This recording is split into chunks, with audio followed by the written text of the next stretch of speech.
ఎన్ని బ్రహ్మాండాలు ఉన్నాయ్యా? అనంత కోటి బ్రహ్మాండ జనని అంటారు అమ్మవారిని. అంటే ఇవాళ సైంటిస్టులు వచ్చి అయ్యా ఇదొక పాలపుంత, ఇట్లాంటి అనేకమైన పాలపుంతలు ఉన్నాయి, చాలా వాటిల్లో కొద్దిలో మనం ఉన్నాము అని వీళ్ళు చెప్తున్నారు. ఇవాళ వీళ్ళు చెప్తున్నటువంటి ఈ అంశము అనంతకోటి బ్రహ్మాండ జనని, అనంతకోటి బ్రహ్మాండాలు ఉన్నాయ్యా. ఇప్పుడు మనం ఉన్నటువంటిది ఒక హిరణ్మయ అండం. ఇది బ్రహ్మాండ పురాణంలో అమ్మవారి గురించి చెప్పేటప్పుడు ఉంటుంది.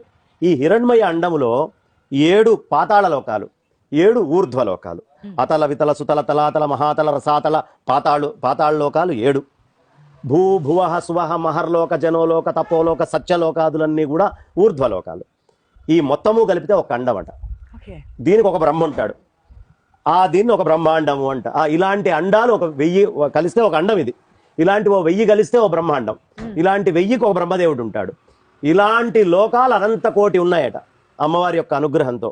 కాబట్టి అంతటికీ దిక్కెవరయ్యా అంటే అమ్మవారు.